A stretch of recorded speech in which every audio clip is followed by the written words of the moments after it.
हो जाता है। वही विक्टर को उस आदमी से पैसों के बदले में सोना और हीरा मिल चुका था, लेकिन फिर भी वह डैनी पर काफी गुस्सा होता है क्योंकि अंदर विक्टर गुंडों से मार खा रहा था और डैनी उसे बिना कुछ किए देख रहा था। इसलिए विक्टर के आदमी डैनी को लात मारकर गाड़ी में बिठा देते हैं और सीधा अपने अड्डे पर पहुंचते हैं और वहां विक्टर अपने आदमियों से कहता है कि इसके सामने वो लोग मुझे पीट रहे थे, लेकिन ये वहीं पर खड़ा होकर मेरी पिटाई देख रहा था। विक्टर डैनी से कहता है कि तुम कभी भी नहीं सुधरोगे और जानवर ही रहोगे। बेचारा डैनी चुपचाप विक्टर की बातें सुन रहा था। इस तरह से दिन गुजरते हैं और विक्टर सजा के तौर पर कुछ दिनों के लिए डैनी पर खाना पीना बंद कर देता है। डैनी बेचारा भूखा प्यासा पिंजरे में बंद रहता है। कुछ दिनों बाद विक्टर डैनी को पिंजरे से बाहर निकालता है क्योंकि आज विक्टर को एक आदमी से पैसे वसूलने थे, लेकिन विक्टर अब डर चुका था कि डैनी फिर से कोई गलती न कर दे। इसलिए विक्टर डैनी को पहले उस जगह पर ले जाता है और वहां जाकर वह डैनी को समझाता है कि मैं पहले अंदर जाऊंगा और उन लोगों से अपने पैसे वापस मांगूंगा। अगर उन्होंने मुझे पैसे नहीं दिए तो मैं रिमोट का बटन दबा दूंगा जिससे यह लाल बत्ती जल जाएगी और बत्ती जलते ही तुम्हें सीधा अंदर आकर उन लोगों पर हमला कर देना है। और ये सारी बातें विक्टर बार बार डैनी के सामने रिपीट करता है ताकि डैनी के दिमाग में यह बैठ जाए कि जैसे ही लाल बत्ती जलेगी उसे अंदर जाना है। इसके बाद विक्टर अपने आदमियों के साथ अंदर चला जाता है और डैनी सीधा खड़ा होकर उस बत्ती को देखने लगता है। इंतजार करते हुए उसे काफी देर हो चुकी थी पर वह बल्ब जलने का नाम ही नहीं ले रहा था। इसी बीच डैनी की नजर वहां रखे एक खराब पियानो पर पड़ती है और डैनी ने कुछ दिन पहले किताब में पियानो की ड्राइंग देखी थी, इसलिए वह सीधा पियानो के करीब जाता है और पियानो को छूने लगता है। तभी पीछे से एक आदमी आता है जिसका नाम सैम है। सैम एक अंधा है और वह एक पियानो टीचर है। साथ ही साथ सैम खराब हुए पियानो को ठीक करने का काम भी करता है और सैम यहाँ उसी पियानो को ठीक करने के लिए आया है। सैम डैनी को अपने पास बुलाता है और डैनी से उसका नाम पूछता है, लेकिन डैनी कोई भी जवाब नहीं देता। सैम डैनी से कहता है कि मैं एक पियानो टीचर हूँ और मैं यहाँ इस पियानो को ठीक करने के लिए आया हूँ, लेकिन यहाँ मुझे तुम्हारी जरूरत पड़ेगी। वह डैनी से कहता है कि मैं पियानो के दूसरे साइड पर जा रहा हूँ, जब मैं बटन दबाने को कहूँ तब तुम पियानो के बटन दबाना। इस तरह से डैनी पियानो बजाता है और पीछे से सैम पियानो का सुर ठीक करने लगता है। पियानो बजाते हुए डैनी को काफी मजा आ रहा था और इसी चक्कर में उसका ध्यान लाल बत्ती से हट जाता है। इसी बीच सैम डैनी से कहता है कि मेरे कानों में टिक टिक की आवाज आ रही है, क्या तुम्हें भी वो आवाज सुनाई दे रही है? यह सुनकर डैनी फौरन उस बत्ती की तरफ अपनी नजर घुमाता है और देखता है कि वह लाल बत्ती जल बुझ रही है।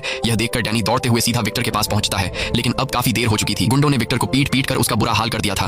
विक्टर अब डैनी पर काफी ज्यादा गुस्सा होता है क्योंकि वह पिछले आधे घंटे से लाल बत्ती जला रहा था। अब डैनी को सजा देने के लिए विक्टर उसे अपने अड्डे पर ले आता है और डैनी को पिंजरे में डालकर विक्टर सोचता है कि डैनी को कौन सी सजा दी जाए।